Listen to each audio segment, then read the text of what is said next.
Subprime repos are surging. I'm your host, Steve Van Metre, and thanks for joining me today. In our lead story today, we're seeing a surge in subprime auto delinquencies, which is going to turn into a massive increase in repossessions.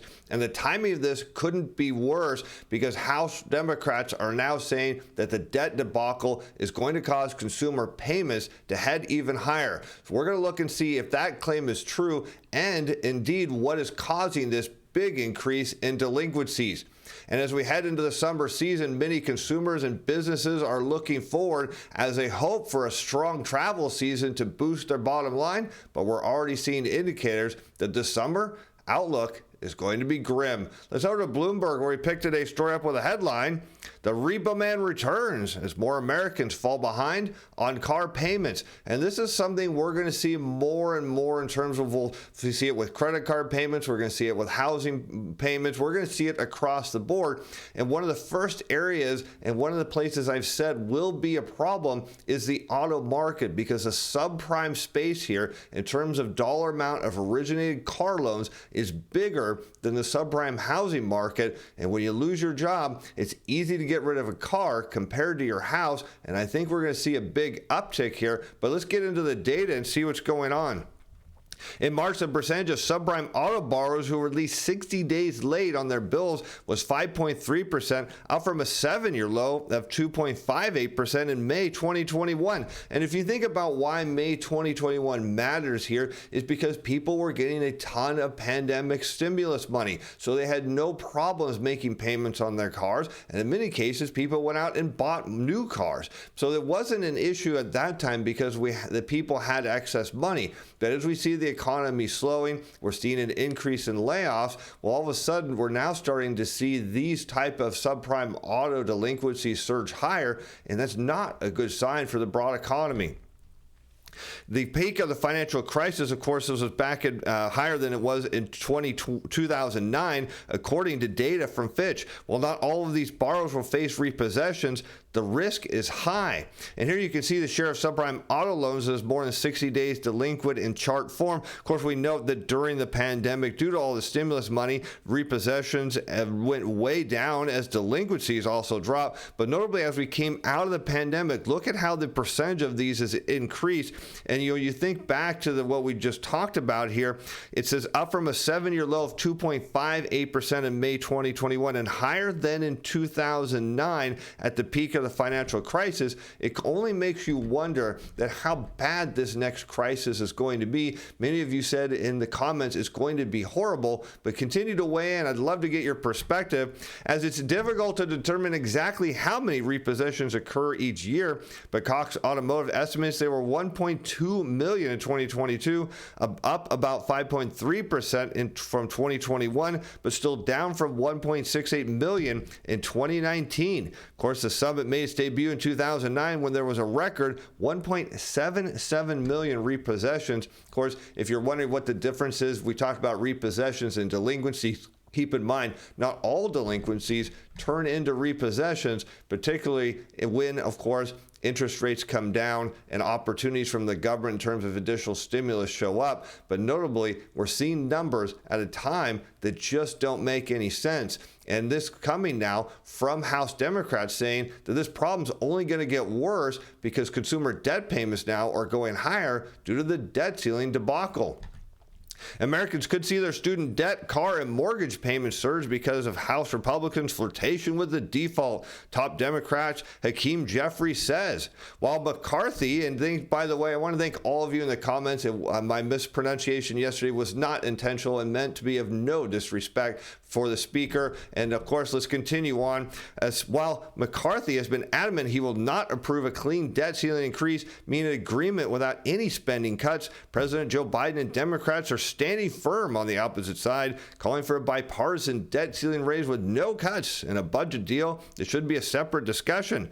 But House Democratic leader Hakeem Jeffries emphasized that the catastrophic impact failing to raise the debt ceiling would have on Americans during a recent interview. And he goes on to say it risks raising car payments, it risks raising home mortgage payments, it risks raising student loan debt payments. He continued, will hurt everyday Americans and crash our economy at a very fragile time, particularly in the immediate aftermath of the regional banking crisis. Now, I have to take a bit of a disagreement with this, because if we look at what he's saying here, let's go back and look here. He said it risks raising car payments. Well, the last I checked, most people do not have variable payment car loans. They have fixed rate loans. It risks raising home mortgage payments. Again, there are people that do have variable rate mortgages, but predominantly people have fixed rate. And same with student loans. You'll note that people do tend to lock in fixed rate loans, particularly on higher and longer term debt, as these are associated with. Now, if he would have said, look, it's going to cause a big problem with credit card debt and other revolving debt, such as home equity lines, yeah, I would totally agree with his statement here.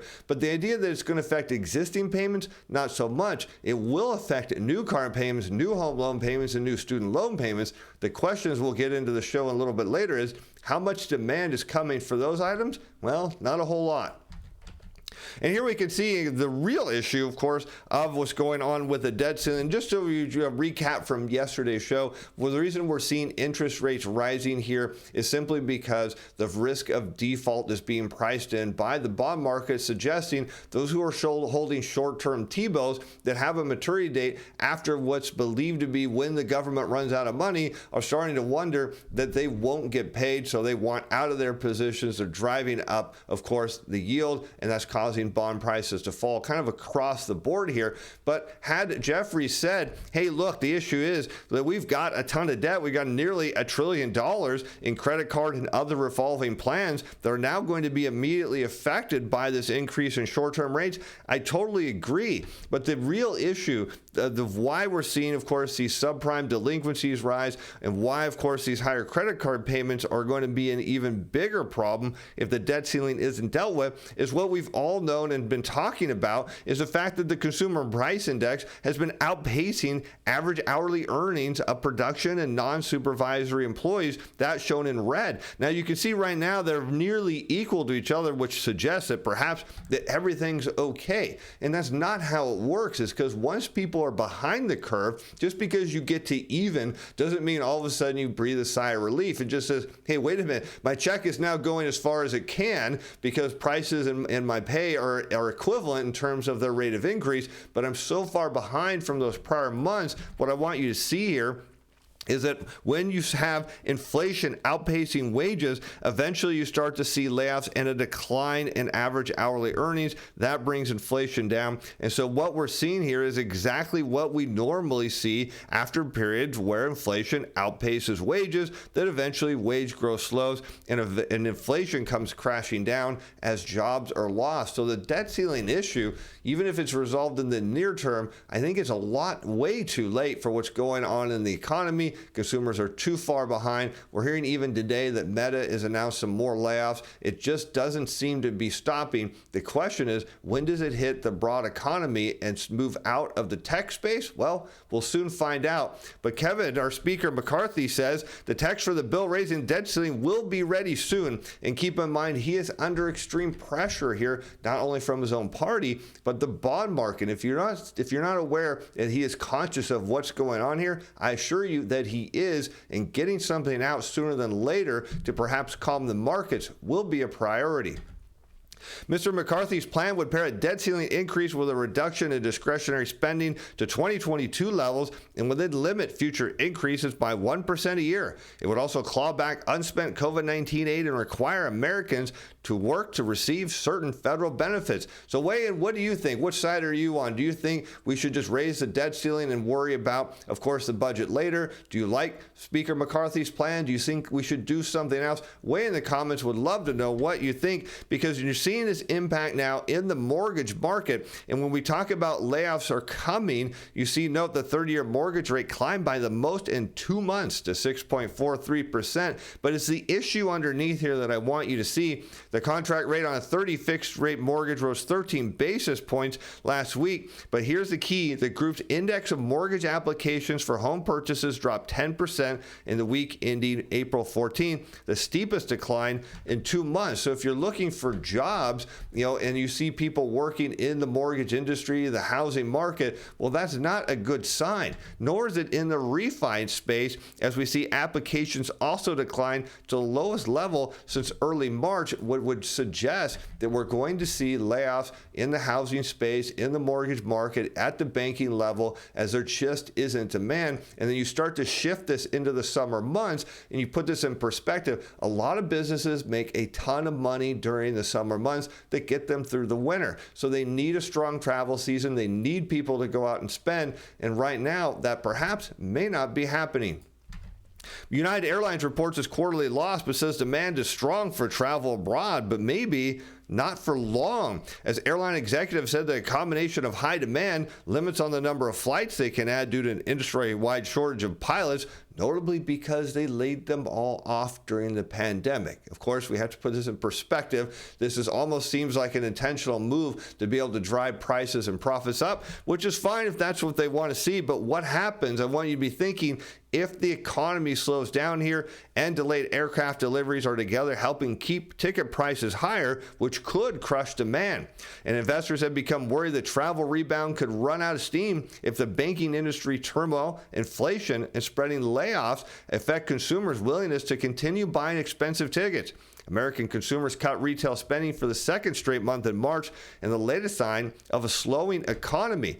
But so far, airlines are saying they're not seeing any signs of travel being affected. Delta predicted its appetite for travel will remain resilient, but of course, we could always see that that can change at a moment's notice. While some of this is being said that people are headed to Europe, that had a lot to do with a strong dollar. As we talked about in yesterday's show, dollar is weakening, demand is weakening here a bit, and it's all kind of putting together the idea that perhaps we'll see a big steep drop off in travel.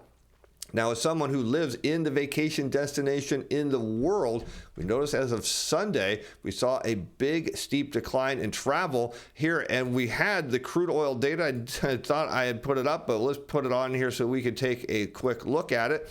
And what do we know? Because when we talk about crude oil, it's a great proxy for demand. We get this today, and what do we see? That while inventories dropped 4.5 million, look at the distiller stocks. A lot of this is jet fuel, only down 356,000 barrels last week. Again, that was a big travel week. Gasoline inventories up 1.3 million. And again, as I mentioned, I saw a steep decline in demand here locally around Sunday. And I haven't been out much to check this out myself, but what I'm hearing from other people is, yes, demand in the vacation destination here is declining. That's bad news for the summer. Perhaps these airlines are overly optimistic, but we'll find out soon enough. And with that, I'm Steve Van Metre. Thanks for watching. Thanks for being fans. Bye now.